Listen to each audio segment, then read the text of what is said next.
Good afternoon, everyone. Welcome to this special book discussion that the India International Center has organized. A very interesting and important book with the title The Mystic and the Lyric, Four Women Poets from Kashmir. This is introduced and translated by Neerja Mattoo, published by Zuban in 2019. It's with great pleasure that I invite our chairperson for the afternoon, Shri Vohra, to express his views on the book. And before that, I will introduce Shri Vohra very briefly. Shri Vohra received the Padma Vibhushan. He is a retired 1959 batch Indian Administrative Service officer of the Punjab cadre. He was the 12th governor of Jammu and Kashmir. Shri Vohra ji has served as Principal Secretary to the Prime Minister of India, Home Secretary of India, Defence Secretary of India, Defence Production Secretary of India. Shri N. Vohra is currently the President of the India International Center. Over to you, Vohra ji. Good afternoon. Thank you very much, Professor Malashri. My greetings to Professor Neerja Mattoo, whom I am seeing on the screen after a very long time, Professor Panja, Shafi Shauq Sahib, and Madam Bamzai. Greetings to all of you. Well, I think I owe a word of explanation why I'm intruding in this program, because Professor Malashri is the doyen and the expert in talking about what we are going to discuss today. I have personal reason to be associated very happily with this program because I have had the very good opportunity of knowing Professor Neerja Mattoo for the many years I spent in Kashmir. I have known her as a person, I have known her as a highly respected teacher. And even after I've come away from there, she keeps sending to me that beautifully produced journal called Mirage. It's one of the rare journals, very high quality of contributions and editing. Now, while Professor Malashri and the distinguished panelists would be speaking about the literary values or the whatever criticism they wish to make about the book, I wanted to draw attention to a number of factors or reasons why I think this book is of great value. Now, over the years, after we attained freedom, many developments have taken place on many fronts. But there has been, for whatever reasons, a decline in the importance of languages. Now, take for instance Kashmiri language. It would be an awkward question to ask how many people in the valley, barring those living in the villages and small towns, those educated people, how many people, their children, today study Kashmiri language or they speak Kashmiri at home. While I was there, I found that in most modern homes, now the children don't learn Kashmiri as a language, much less speak it at home in the day-to-day lives.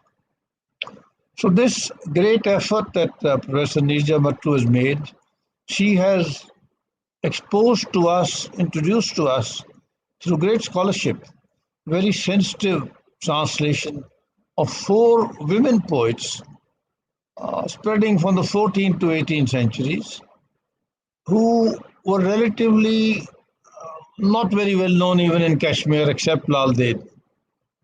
And outside Kashmir, I wonder how many people offhand, if you ask, name these four women poets, how many will respond to your observation. So this is a great contribution. Particularly, it traces the thought processes, the collective subconscious of our people for 600 years, 500-600 years. Now, As I was mentioning earlier, in our country with a 1.25 billion population, with nearly 180 over 180 languages, with 550, 600 dialects, at least the known dialects which are categorized and listed. Across the length and breadth of India over the centuries, there have been many authors in various languages who have written some very important works, whether it's fiction, it is drama, it is poetry, it is philosophy. Now, most of these are not known to us, except those works which have been translated into English. And some very good work has been done by the Sahitya Academy in the Kashmiri section, J&K section. They've translated some of our good literature into English. And that is how all the English-speaking Indians and English-speaking people anywhere in the world now have the opportunity of reading the translated works. And that is why Professor Mattoo's this beautiful volume would now be read in universities across Europe or United States, in the comparative literature or mystic poetry or whatever, and in our own country, uh, in all the states and territories where people have interest, where the universities have set up departments of comparative learning, comparative literature, comparative studies. I think all this will be of great use. Now, I don't want to speak about the poets except to say that Lal Ded is the patron saint of Kashmir. And her verses, which are generally referred to as waqs, are sung and quoted on all important occasions at the beginning of the program. Now, that is so because these waqs or these quartets, four-liners, they speak about the essential wisdom and the messages for virtually every occasion that you can conceive. There would be a waq which could be rightly quoted. And the folklore and the folk traditions over the centuries, these waqs have been sung by bards and musicians, and they are a very, very close and integral part of the Kashmiri society, Kashmiri life. Now, of course, things are somewhat changing, but these waqs are embedded in the subconscious of the people at large. They contain the essential wisdom. They are expressed in the local idiom, local language, and therefore even the ordinary person understands what the poet is saying or what the author is saying. And particularly Lal Ded I'm referring to because she is known all across, far beyond the valley. And she was a remarkable person who was a saint. That's why I said she's a patron saint of the valley. Now, besides the fact that these waqs have made a great contribution in terms of influencing generation after generation, the thought processes, the beliefs, the traditions.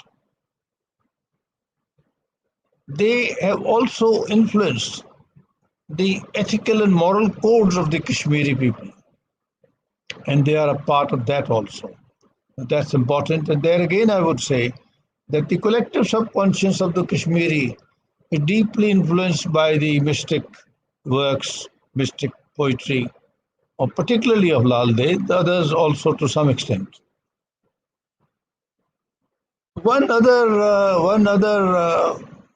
thought that I have when I read this book with great interest was that Professor Mattoo takes us back, particularly through her introduction and the selected verses of Lal Ded, of those happy times when Kashmir was a cradle of, if I use the word, syncretic culture, when authors, poets, explorers, wanderers, travelers, philosophers, religious clerics, they swarmed to the valley, to Kashmir, to Srinagar, because it was known across the world at that time, across the civilized world, as a place where you could discuss abstruse, complex, and challenging subjects in a totally free and frank and peaceful manner.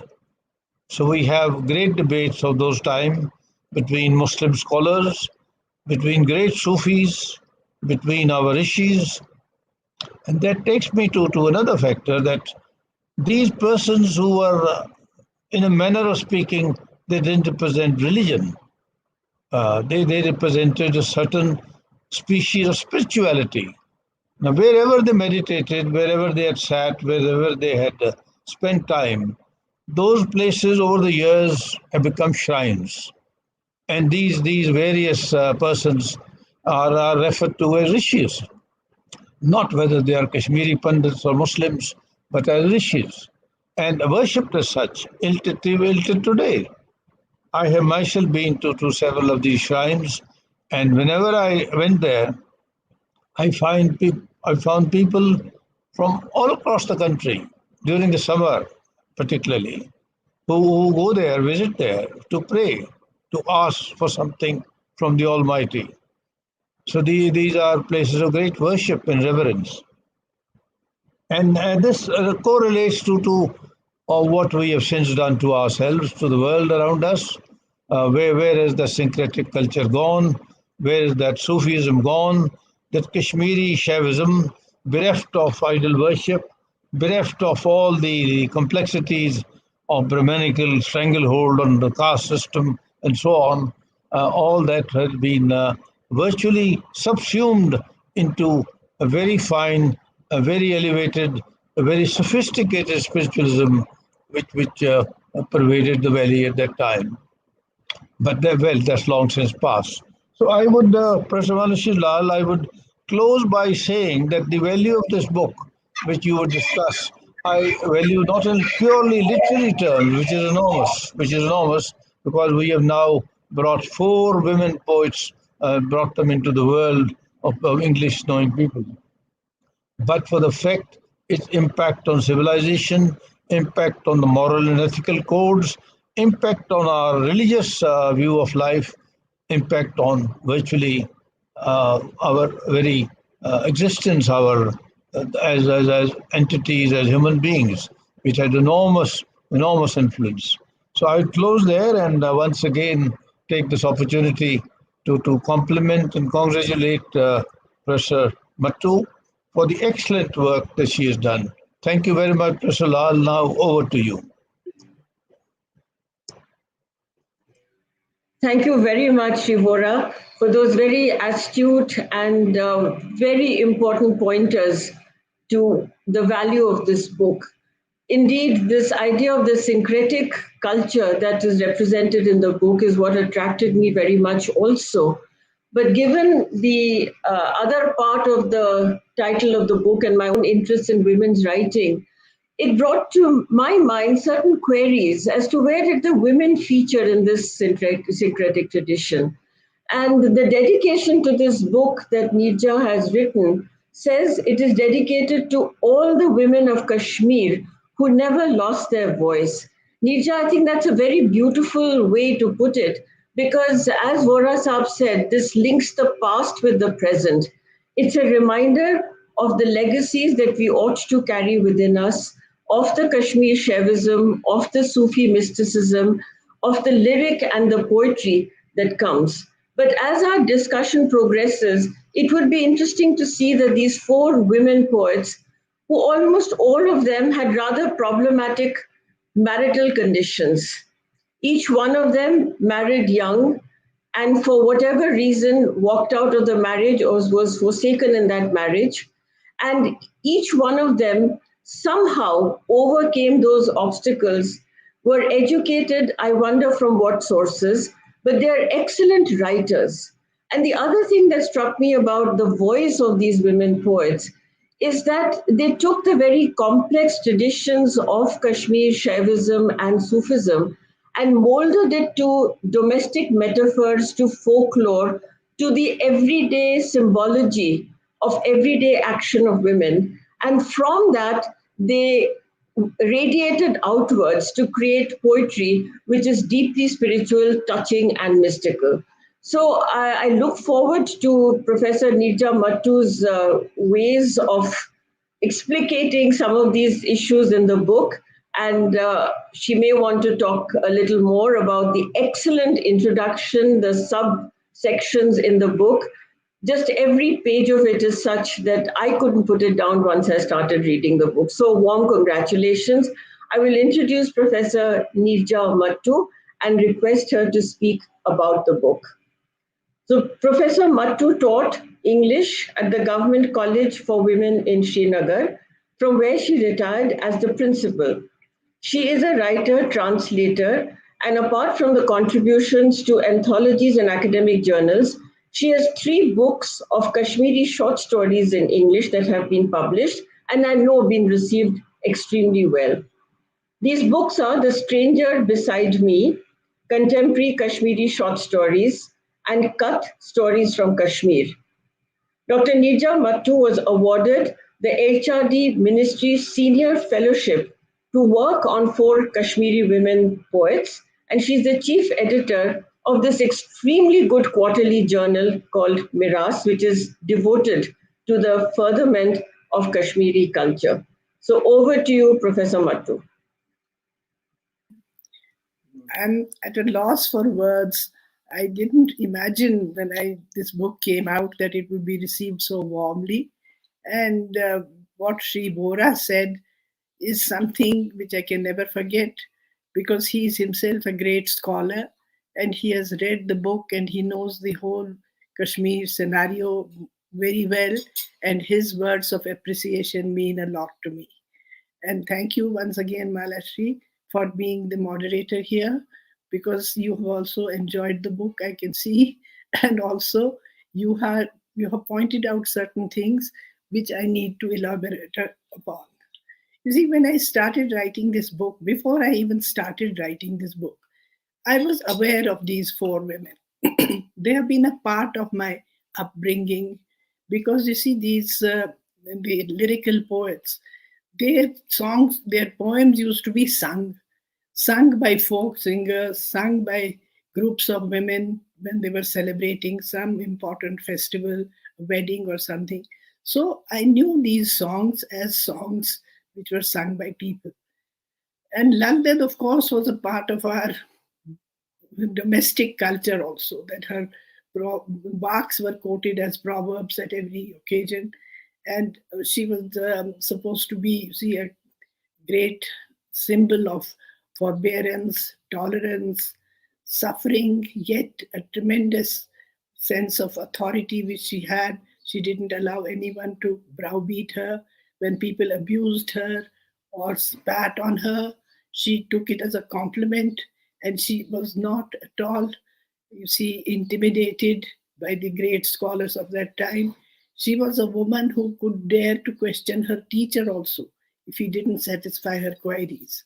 And she was totally unconscious of any sense of inferiority in a male-dominated world.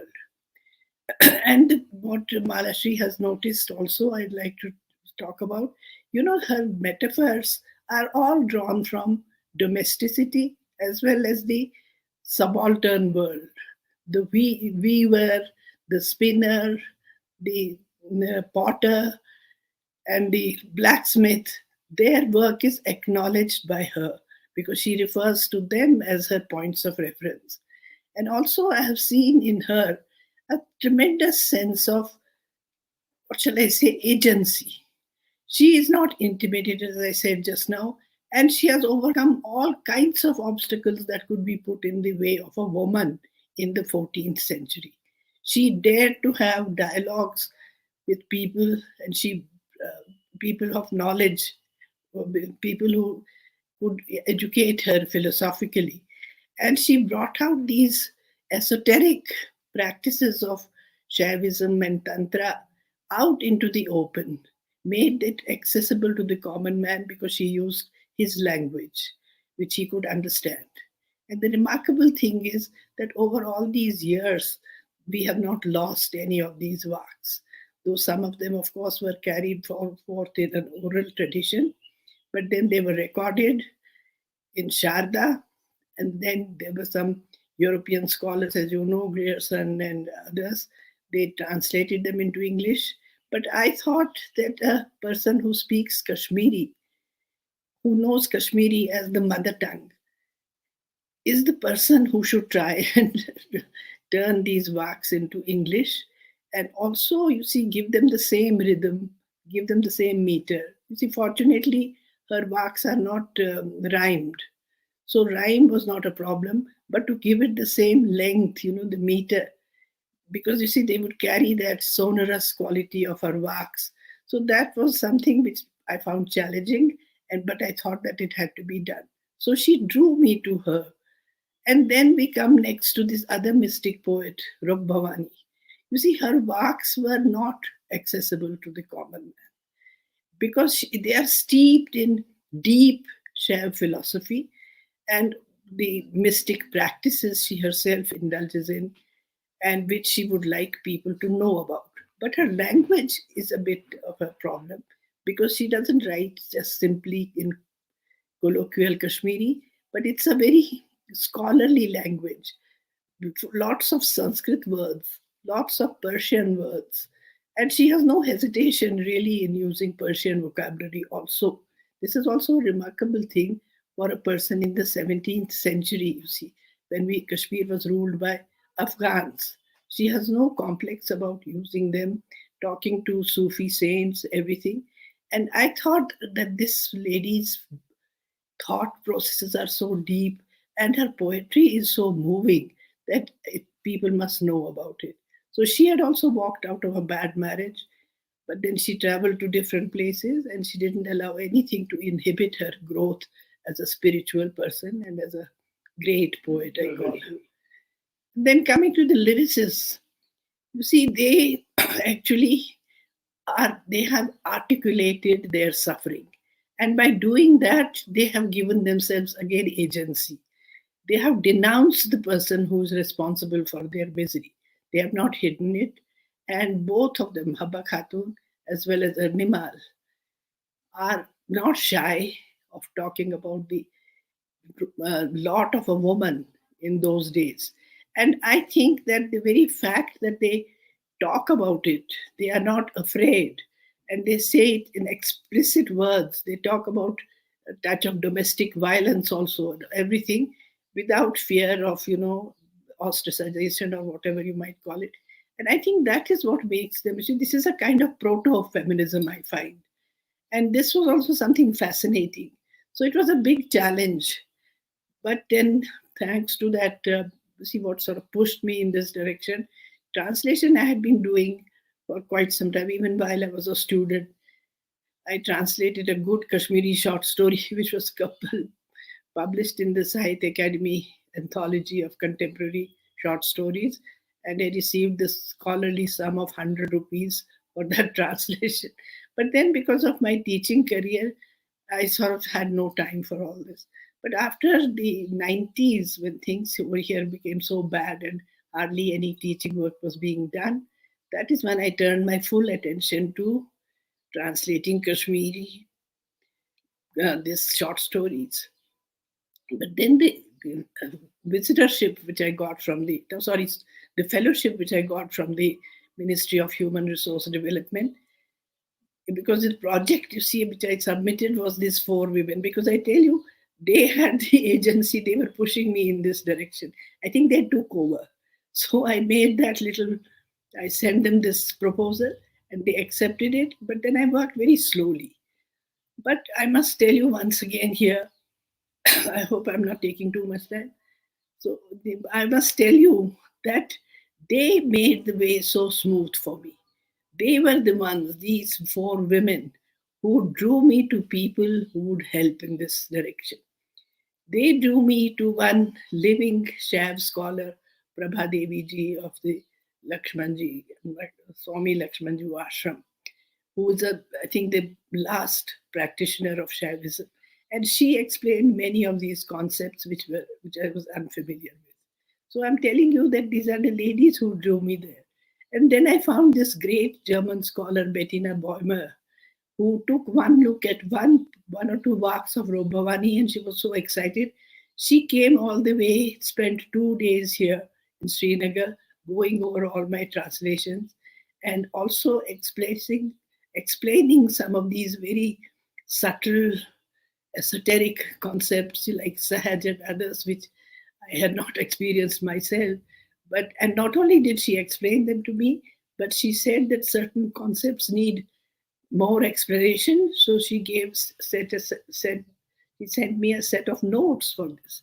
I'm eternally grateful. I mean, I would never have found these people if the four women had not decided to intervene.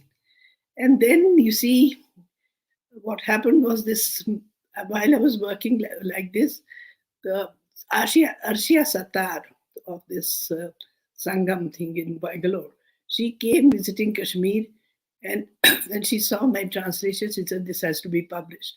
Then she took it over, and she's the one who gave it to the publisher. I didn't have to stir a finger. Again, I think that this is the agency of the four women. And then again, by chance, I happened to receive a catalogue of the great artist Neelima Sheikh's paintings exhibition in Baroda. And in one painting, I found this detail which I thought would perfectly fit my book's cover. She was gracious enough to agree. So you will have to agree with me that if you think positive, if you are determined to do something, some agency or the other will intervene and the thing will happen. I have never expected this kind of a response for my book because I thought it's a labor of love and I have accomplished something. If some couple of people read it, not bad. But apparently it has hit a chord somewhere and it's going places. Now it has taken up a life of its own.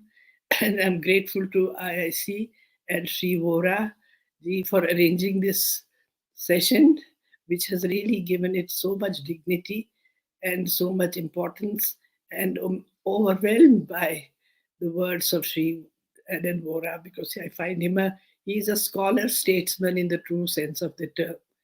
I mean, why should he be interested in reading about poor Kashmiri women poets unless there is something in him which relates to Kashmir, which shows concern to Kashmir? And I agree with him entirely that the Kashmiri language will probably disappear if we don't take immediate steps. See, thrusting it in the school is not enough. It has to be spoken at home. I think that's it. And if there are questions, I'll be happy to answer. Well, thank you very much, Professor Mattoo, for that very moving and authentic representation of the journey of this book. And I'm completely in understanding with you when you say that it's the agency of these four women who made your path smooth. Because there is something magical in not only the poetry, but the stories that you have told about them. And we know quite often that the histories of women are not very well documented. So a lot of it, when the woman becomes a famous writer or has some mysterious qualities, then legends accrue around them.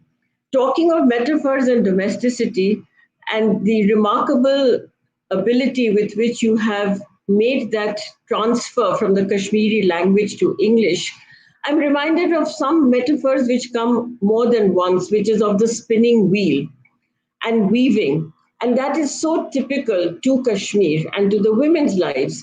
And there's a beautiful story that you tell about Lal Ded, that she was an excellent weaver. And although she wove very fine pashmina, her mother-in-law took it away from her, did not give any appreciation, in fact, said it was no good and flung it into the lake. And what happened to that fine pashmina is that it became the fine gossamer lotus stems. Now, that is such a beautiful story. And when it is rendered in poetry, and you've done it in English, it comes through with extremely touching and incisive moments. So thank you very much. And I'm sure the questions will come from not only the speakers, but also from the audience a little later. I'll move on to our next speaker, Professor Shafi Shauq, who is a poet, fiction writer, linguist, and critic. Professor Shauq is the author and editor and translator of over 45 books in Kashmiri, English, Urdu, and Hindi. He's received several national and state awards, such as the Sahitya Academy Award in Creative Writing, the Bharati Bhasha Samman Award, the Sahitya Academy Translation Award in 2007, Best Teacher Award. Professor Shafi Shauq has also been on the delegation of Indian writers to many parts of the world. Particularly, he remembers Frankfurt, London, and Berlin, and China. So thank you very much for joining us, Professor Shafi Shauq. Over to you for your comments on the book. My pleasure. I think myself very lucky that I have had the chance of seeing the first hard copy of the book, which so kindly was sent to me by none other than Neerja Mattoo herself, the author.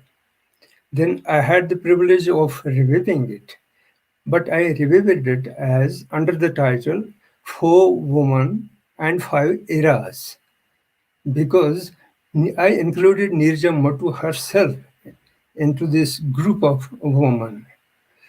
The four women belong to the four eras of Kashmiri history, but unfortunately, there is hardly any reflection apart from certain metaphors to the here and the now in Lal Ded or Habba Khatun or Arnimal, but there is no reflection of any era in which they happen to be. It is the translator, Professor Neerja Mattoo, who sees them under the title The Mystic and the Lyric. It is her connotation of her own understanding of the three women, the four great women of the four great eras of Kashmir history. But unfortunately, the histories, so-called histories of the period, they have been all the time Raj Taranganis, as Kalhana called the history Raj Tarangani, history of kings. There is hardly any book that could be called history of Kashmiri people. There's no reference, absolutely no reference to Kashmiri people. So there's no question of the occurrence of these four great personalities of the four eras in the histories of Kashmiri uh, people, because Kashmiri people have never figured in any history of Kashmir.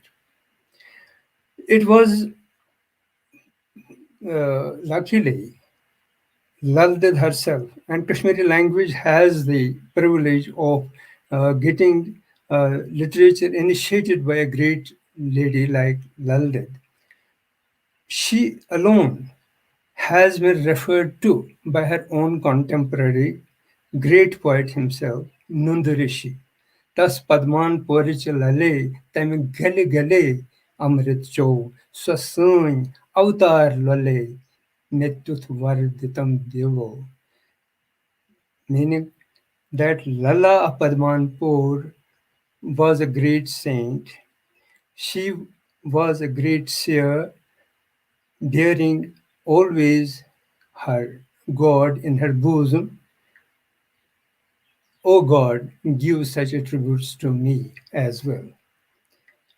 So there is no question of the discrimination of any diction.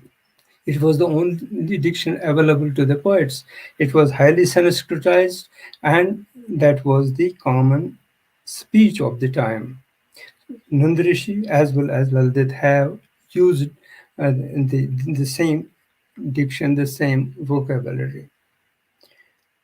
And again, it goes to the privilege of the Kashmiri people that Lala's poetry was for the first time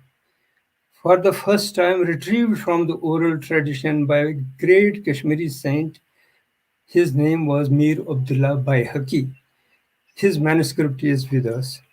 And fortunately, one of our great scholars, Professor B.N. Parimu, who had a copy of that manuscript, another copy, we have one at our in my shelf.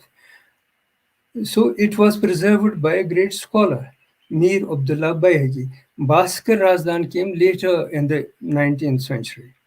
It was in Sharda and Devanagari, and the manuscripts are preserved in Bhandaraka Institute, Pune. Since then, there have been so many attempts of rendering Lala's poetry into English. I have in my collection as many as 13 translations, including that of Professor Neerja Mattoo.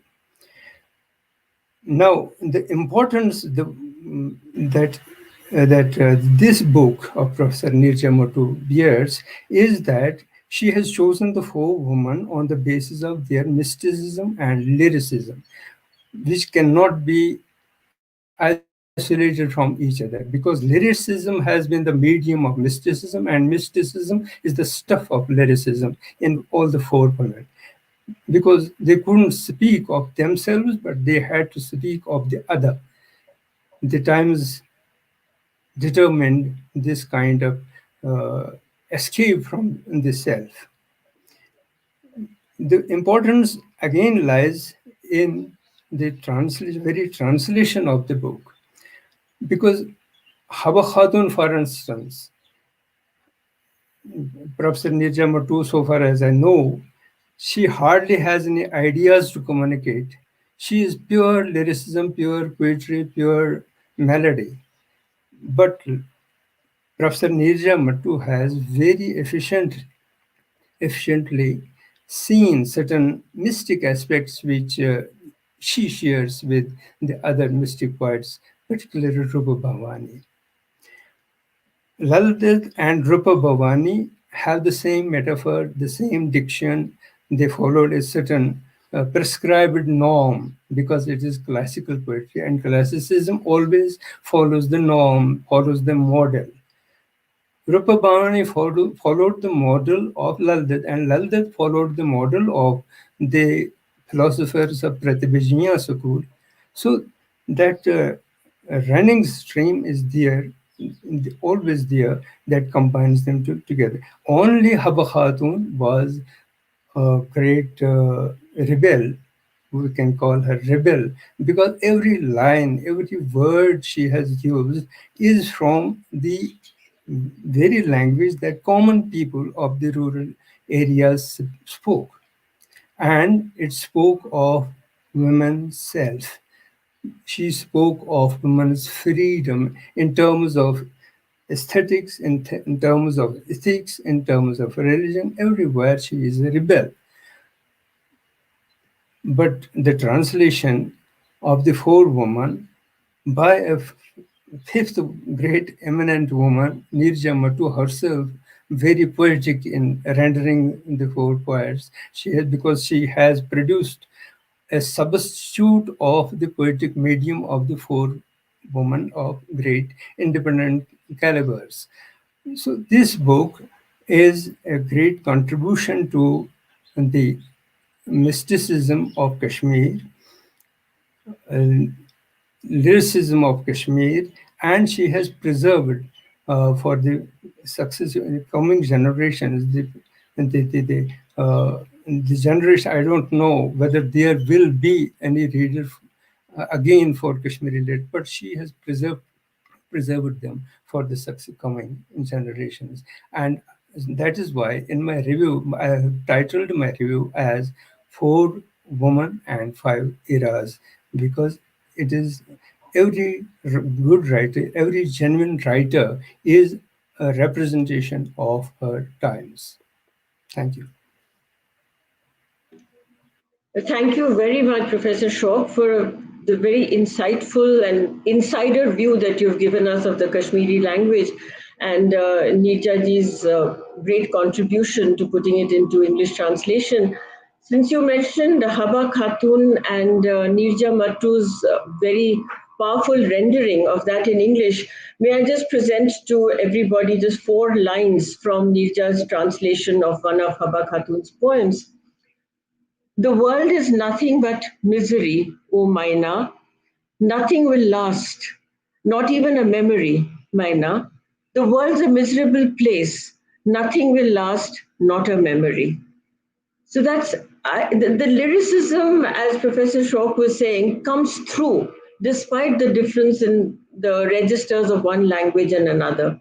And Professor Neerja Mattoo also talks about the Sufi inheritance in the poetry, and she calls it the fine madness. I thought that was a lovely term. So I'm sure we will hear more on the subject from our next speakers. I now invite Professor Shormishtha Panja to present her views. Professor Panja is in the Department of English, University of Delhi. She received her PhD from Brown University. She has authored and edited 10 books on early modern literature, Shakespeare studies, and visual culture. Her most recent book is Sydney, Spencer, and the Royal Reader. Over to you, Professor Panja. Thank you, Professor Lal, and thank you to IIC for giving me this opportunity. I want to begin by congratulating Professor Mattoo for an absolutely incredible volume. It just shows so much delicacy and restraint. I mean, I of course don't know Kashmiri, so I can't compare these poems to their originals, but each voice stands out distinctively, and as she herself said, she has tried to maintain the rhyme scheme and the rhythm of the lines in the original. In her translations of Lal Ded and Rupa Bhavani, she has maintained the quatrains that have been used by the original poets.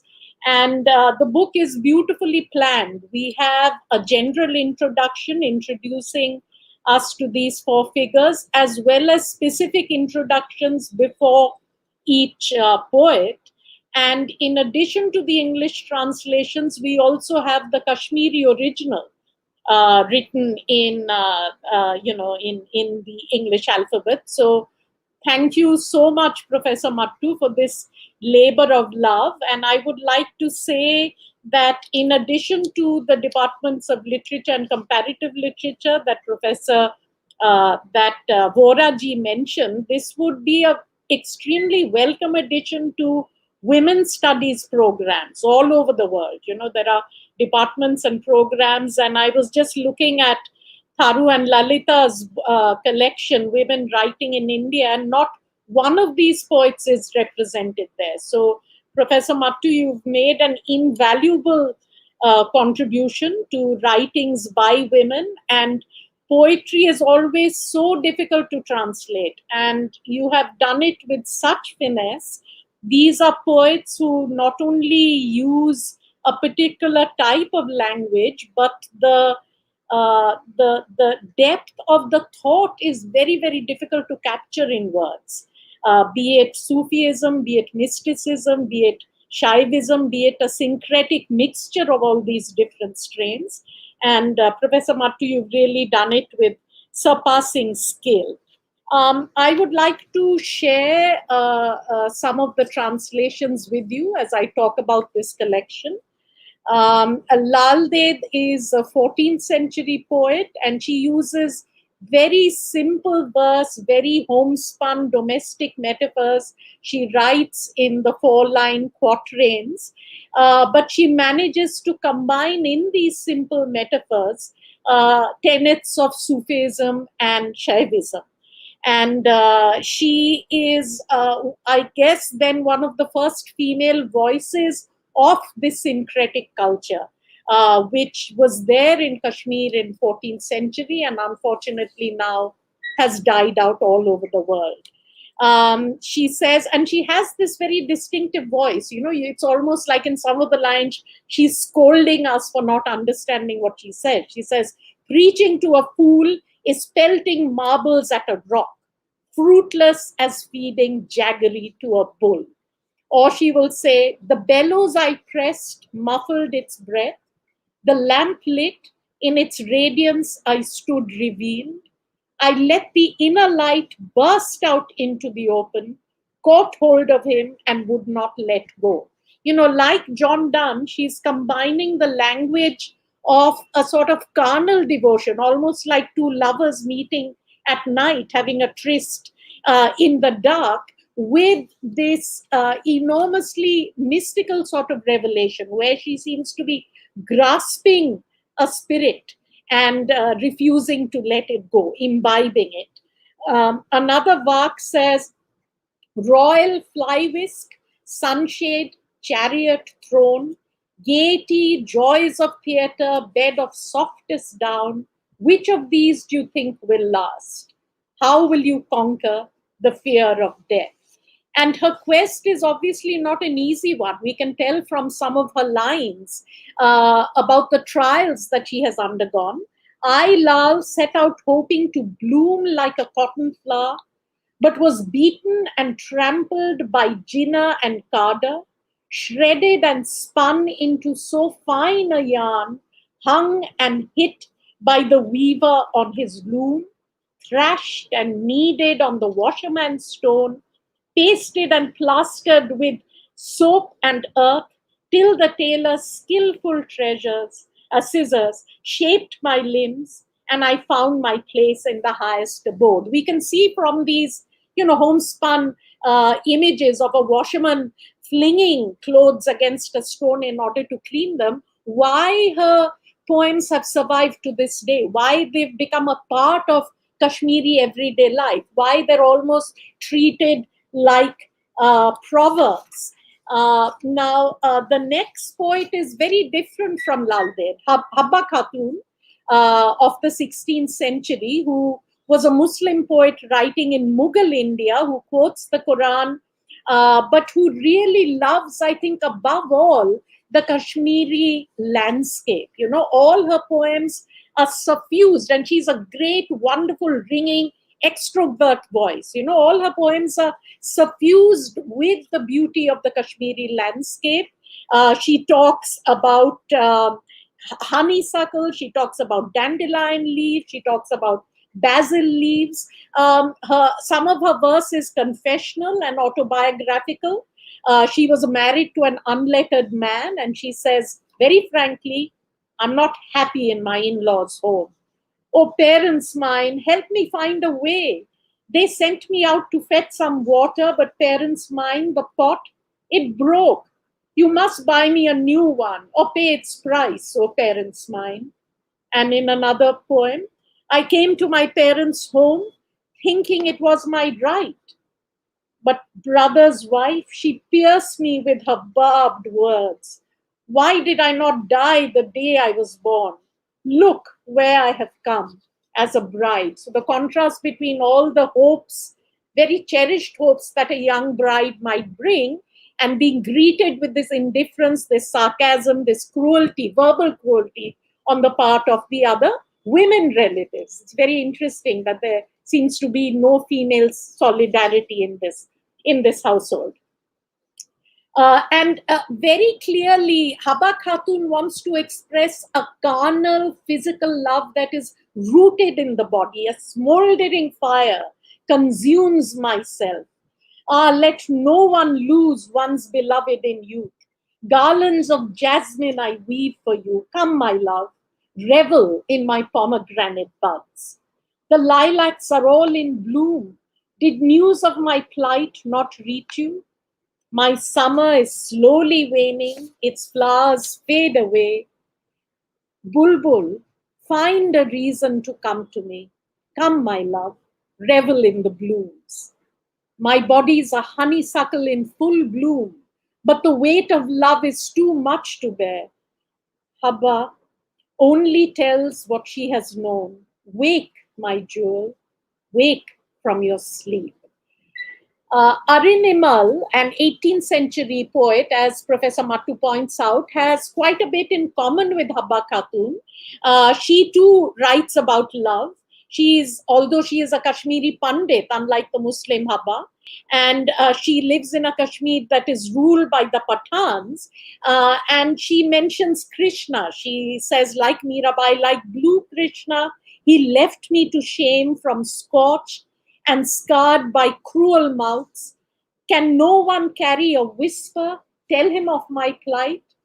When will he come and show me his face? Now, Arnimal was in fact married to a highly educated and cultured man who himself was a man of letters, but he completely shut her out of his world. That's so surprising that he was part of this, sort of a circle of men of letters, and yet he never recognized or encouraged his wife's talent. And so a lot of her poems are about the suffering, not just of a girl torn apart from her lover, but also of a girl whose greatest sort of talent is never recognized, is never supported.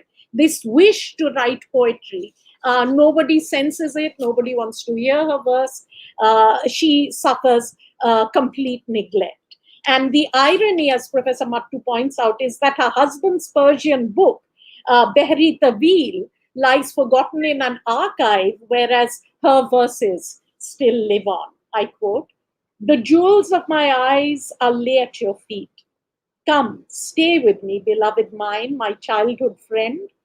Like a kukil, you flew to rivers and shallows, and my heart was torn in two.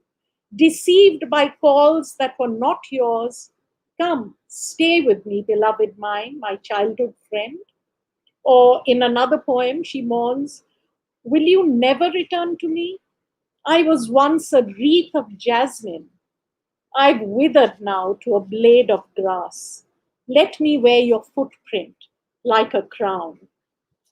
She talks of things like domestic violence. "With his spear, he pinned me down. My necklace broke. My blouse was torn. One hair of his beloved head is enough to pluck out my heart. The pearls from my neck lie scattered. He tore them off my throat. Still, I'd have him near." And the vulnerability of women who are metaphorically robbed in their own homes by those that they trust the most is expressed in these verses. "Tell me, friend, who's to be trusted? Is there a bigger fool than I? He grabbed my wrist while I was asleep. The armband dug into my flesh. He tore off my gold. He stripped off each jewel. Tell me, friend, who's to be trusted? Is there a bigger fool than I?" She also speaks of the possible infidelity of the man that she loves. He is gone. "My search never ends. He plays with outsiders in faraway lands, while my rivals snigger and gloat. Love's fire burnt the mountain to ashes, consumed the peace in warriors' hearts. Slowly, pain seeps into my being, while with my rivals he plays." You know, the agony of the woman left alone behind at home, while the man can travel, the man can leave her, the man can move to other lands and play with her rivals while she lives in solitude. I wanted to, ask Professor Mattoo whether she found any similarities between these poets and poets like the Therigatha, the Buddhist poets of 6th century BC, or of Mirabai or Akka Mahadevi from 12th century Kannada poet. These poets also led lives of wandering ascetics, and I find a lot of similarity in the same sort of homespun metaphors that they use and the lives that they led. But maybe that can come up in discussion. I want to end by once more congratulating Professor Mattoo for this very fine volume. Thank you.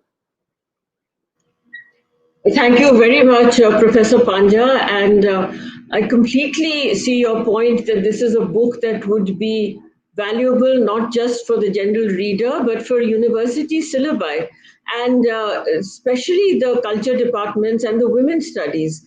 And the sections that you quoted and read out, they bring me to this point as to how a woman perceives her body, at the same time that she also notes how others perceive her body, because each of the 4 poets has disquisitions on the meaning of the body.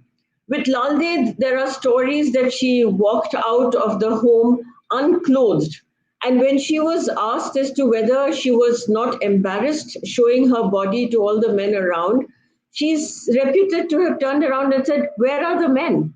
So this whole idea of the subjugation of women because of their reproductive capability, their sexuality, and their body is something that is part of the agency that we have been discussing the agency and the voice of the woman.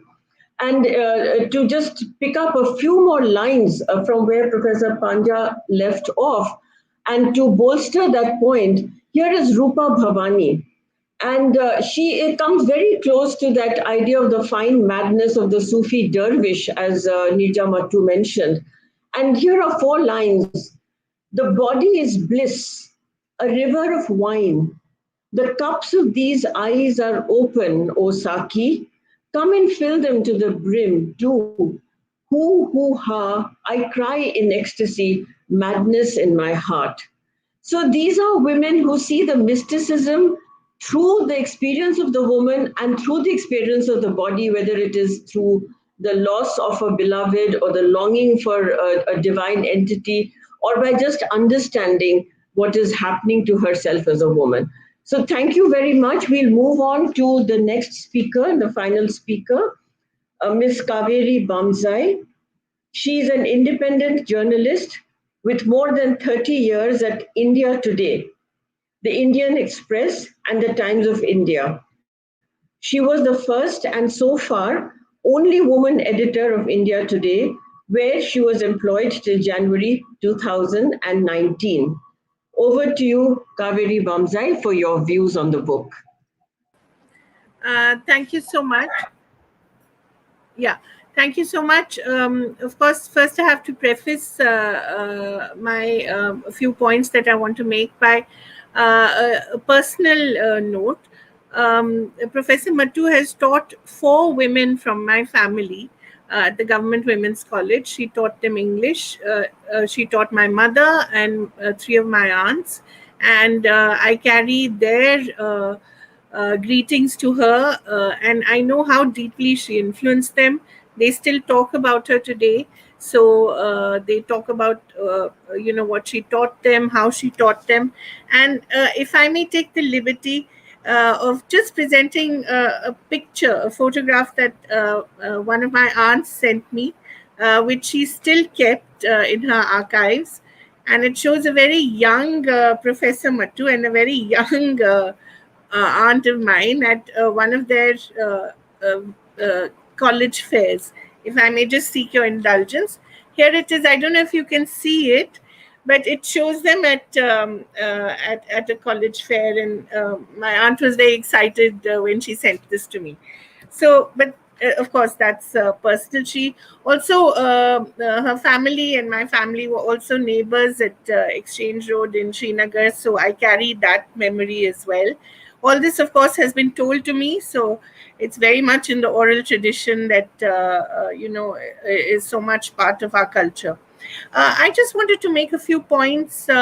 As a Kashmiri woman in today's India, we hear so much about our identity, our displacement, our relationship with the land that we've left behind, and it seems that we cannot return to it no matter what we're told.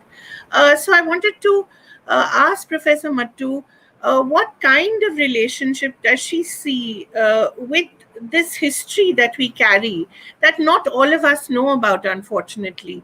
And I'm so glad and I'm so grateful to her for doing this, because this is really a work that will stand the test of time, and for generations that come after me as well, who may not have, even the kind of relationship I have with the Kashmiri language, which is not, I don't have such a command over it as Professor Mattoo does, but I still have some relationship with it.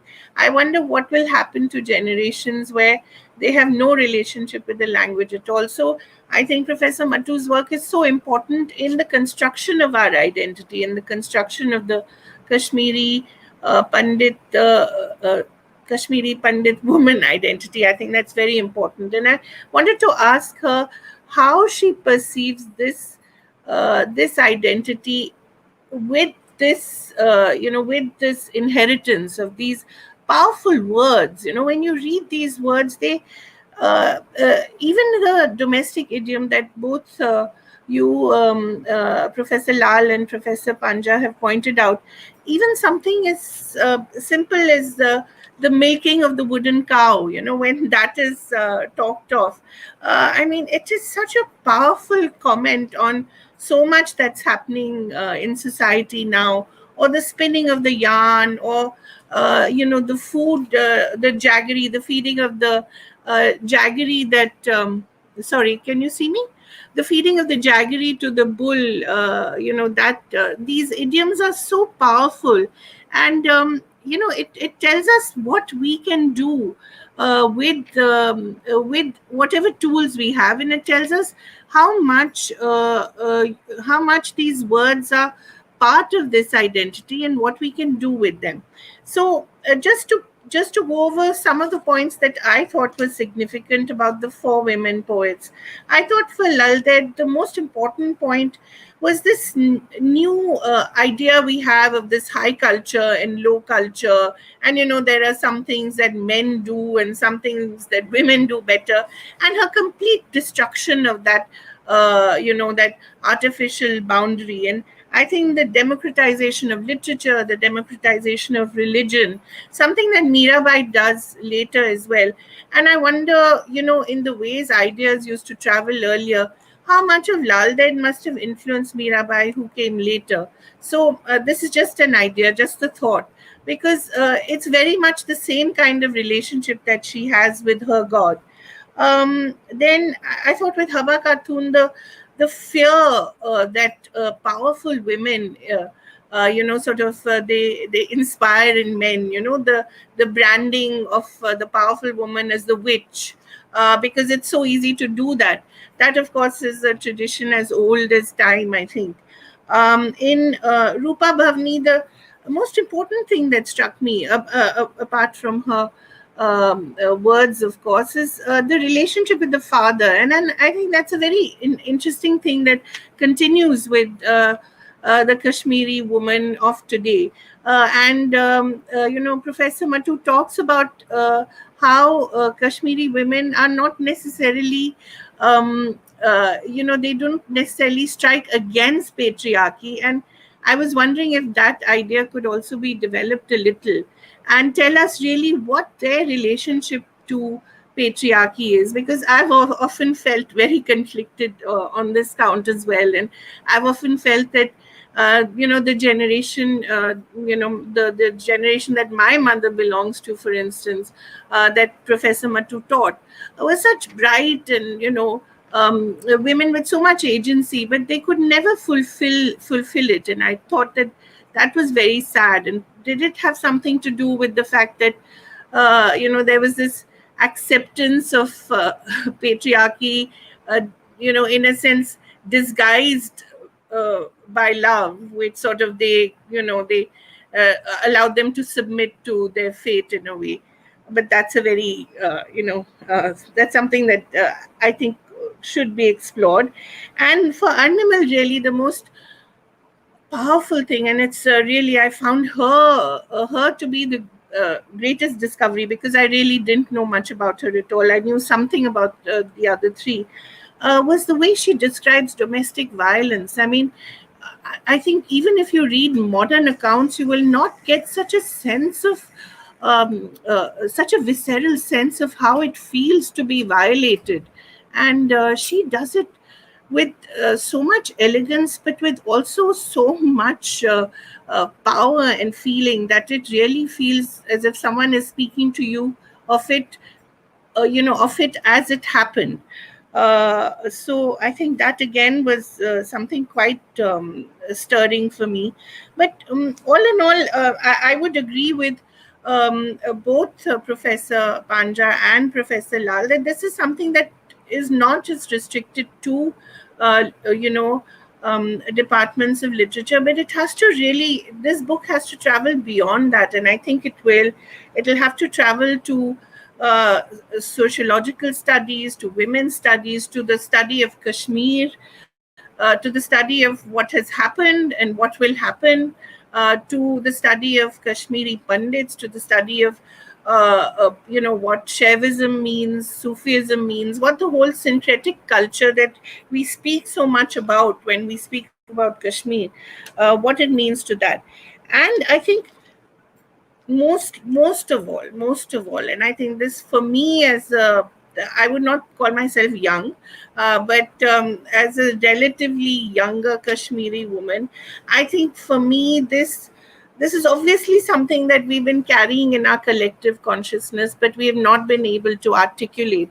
For us to read this is really like, it's there's this word in Kashmiri called gash, which is a light. I think it's the light that you see, and you're suddenly, it's like a revelation. So it really is like that for me. Yes, I think that's really what I wanted to say. And greetings again from the generations who've been taught by Professor Mattoo and who value her and adore her still. Thank you.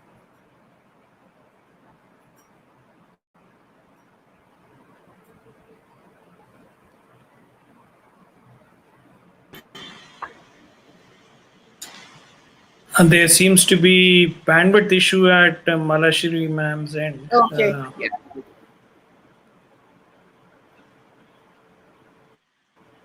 Yeah, I think she's frozen.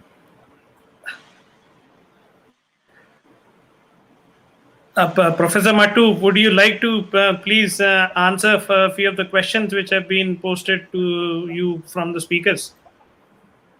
Yes, I don't mind. I'll do that. Actually, you see the questions of this Kashmiri language, first of all. You see, the problem is that people have stopped speaking Kashmiri at home. And you see, right from the beginning, actually, I belong to a generation which spoke Kashmiri at home, completely at home. We spoke Kashmiri. And we also spoke English because my father was a professor of English and I had older brothers who converse in English. So the two languages were like a part of our normal vocabulary. But today, nobody speaks Kashmiri at home. So one of the reasons why I wrote this book is that people, the younger generation, might once again feel attracted to the language and see the richness of it and see how much they have lost if they lose touch with it. Those were one of the considerations, because I feel bad. And I must tell you of an experience I had once which hurt me very much, and that's why I chose to highlight Kashmiri literature. I was at a seminar in Delhi University, and we were talking about Kashmiri. We were speaking Kashmiri with another person who also was from Kashmir. And then this gentleman from the University of Delhi asked, "Which language are you speaking?" He said, "Kashmiri." He said, "Is that a language? We have heard of Dogri, but we don't know. Kashmiri is also a language." So I had to give it to him and tell him that we have literature going back to the 14th century, and it's a rich language, and I don't know how you haven't heard of it, and there's no comparison with Dogri. I had to be a little chauvinistic. Anyway, so that is one thing, and I hope young people realize the value. And I'm very glad that there are certain online classes being held to teach people to speak in Kashmiri. That's one. And another question which you had, please give my compliments to my old students. I hope they are all doing well. And then another question you said about patriarchy. You see, patriarchy has many forms, and women can also be like sometimes agents of patriarchy. The tyranny of an older woman, if she has complete control over the house, cannot be, it is probably much more than the tyranny of a man. So that is there. But then there are people who have resisted it. We have these examples. They have resisted patriarchy in every sense. And you see, in the case of Rupa Bhavani, the strange thing is that when she left her marital home, her father welcomed her back. He didn't say, go back and go suffer because that is your fate. Like the thing we hear in Heartland, ki, jahan se doli chali, wahan arthi jayegi. That kind of thing was not the Kashmiri way of speaking. And I know many women who became widows at an early age. They were welcomed back at their parents' house, even if the father was not there, but the brother would take care of them. But you see, this agency, they did not use consciously. But actually, the big decisions in the house were all made by women. In my household, my grandmother was alive till I was about 10 years old. she was the one who, you see, ran the household. And it was she who insisted that my eldest sister, when she was hardly 15, should get married, even though my father was against it. But her will prevailed. So this is the situation in Kashmir. Today, of course, our whole culture, everything is in tatters, we have to admit. And the kind of, compartmentalization into which we have fallen, that this is Hindu and this is Muslim. This is again something which provoked me to quote Lal Ded when she says that Shiva is everywhere. Know Shiva as the sun which shines everywhere. If don't differentiate between a Pandit and a Muslim. If you are wise, know yourself. That is the way to know the Almighty God. So these are things which we have to retrieve, which we have to spread, which I'm so glad that you all people think so highly of my book, and I hope it does that. Are there any more questions? I don't know. I don't remember. Kaveri? Kaveri? Yeah, this is really what I want to. Yeah, and just another point, when you talk about, just one more point, when you talk about the discovery of oneself, that I think is a very interesting idea, because again, that's always seen as somewhat of a selfish exercise when the woman wants to do it. But for the man, an artist is allowed to discover himself and do whatever. So again, I found that very interesting, that all four of these women really epitomize self-discovery and then the discovery of the world. Yeah. They didn't give a damn about what the world thought. Exactly.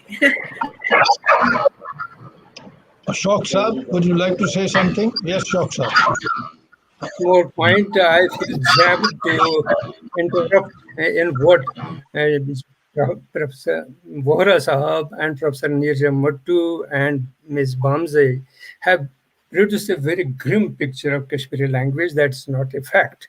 99.9% people of the Kashmir speak Kashmiri language. They love it. It is their common language.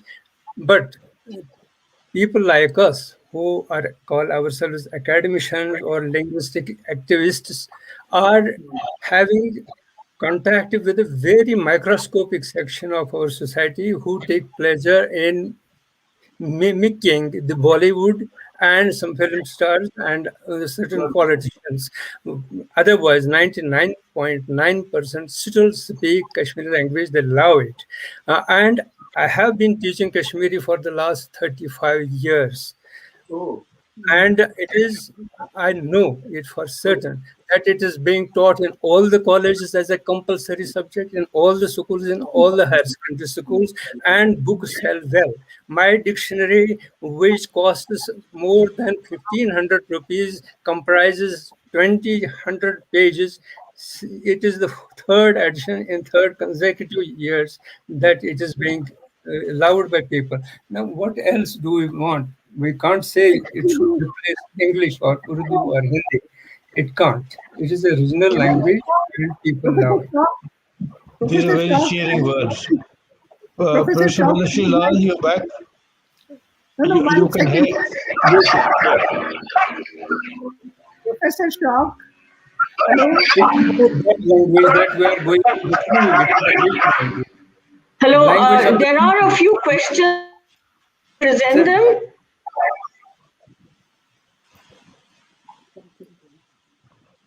Hello, everybody. Something went wrong a little bit with the line. There are a few questions in the chat box. So may I put them to Professor Mattoo? Yes, please go ahead. So there's, okay. So I want, there's a question from Meera Khanna.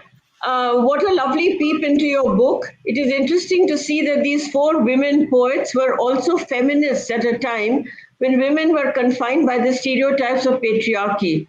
Also, would you draw a comparison with another poet feminist, Mirabai? I'll pass on all the questions and then you can take them as you like.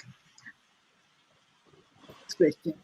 You see, more than Mirabai, I think Lal Ded has a similarity with Kabir. Hello? Hello, can We you hear can me? hear you. Yeah, we can hear you. Yeah, I was saying that with Mirabai, there is some vague, you see, similarity. But with Lal Ded, I find Kabir the closest. Kabir, the poet. Hello? And we still have some bandwidth issue at Malashri's ma'am end.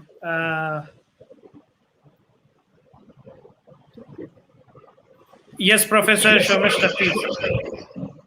Yes, Professor Mattoo, apart from Mirabai, I also mentioned, the Therigatha poets and Akka Mahadevi. So do you see any similarity between mystic poets from other regions of India and the poets that you have translated? Actually, I have not studied them, but I'm sure there must be. There must be, but I'm not much knowledge about that. But what is obvious is the similarity between Lal Ded's idiom and metaphor and Kabir's. That is what I noticed. But the others are not well acquainted. Nishant, can you hear me? Yes, sir.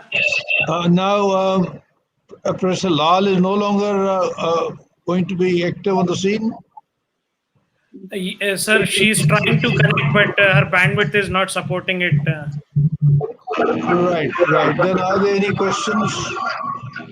She has She's joined back. there. Yes, Professor Lal.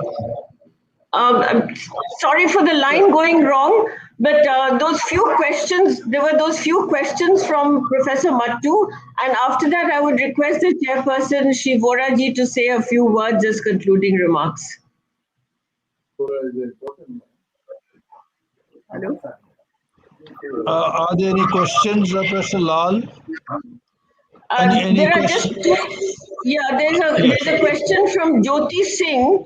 All four poets speak in the language of longing for union with the beloved, would you say? That's one question. And there's another question about a comparison with Mirabai. Professor Mattoo. Of course, the first question is, she's absolutely right. There are a longing for union, that's true. Some in the mystical form or some in the bodily form. And with Mirabai, maybe a little, but you see, unfortunate thing is that I don't know all of Mirabai except for the bhajans that have been sung. And there, of course, her desire for union with Krishna is a similar kind of a desire with all these women also. You see, some for their absentee lovers, some for the eternal, almighty, or the absolute truth which they aspire for. Thank you. May I request Shri Vohra to give his concluding remarks for the session? Well, I would say that before we lose the line again, I would like to thank each of the distinguished panelists. You, Professor Lal, for steering the discussions so beautifully. शौक साहब, मैं आपसे किसी दिन गुफ्तगू करूँगा.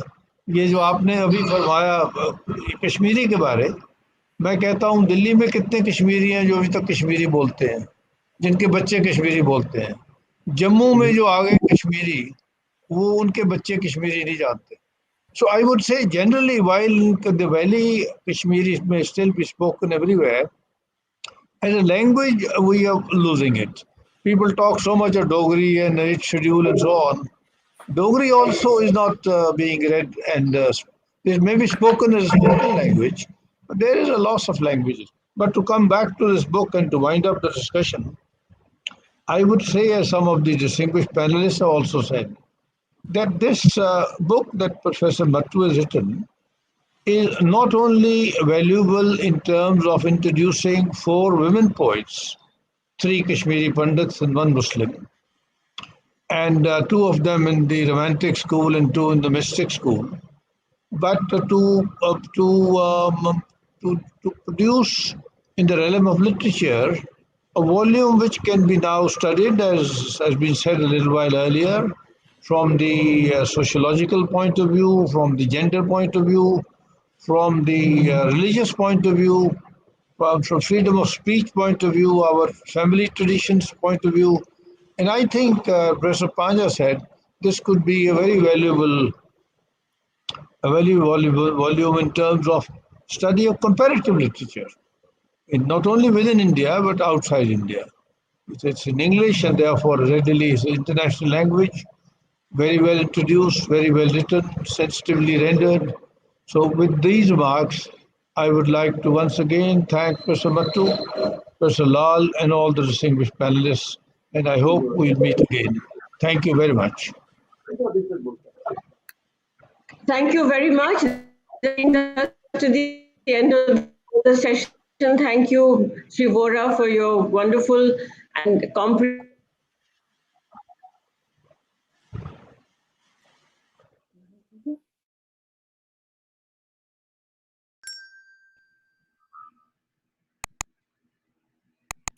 So that brings us to the end of the session. Thank you very much.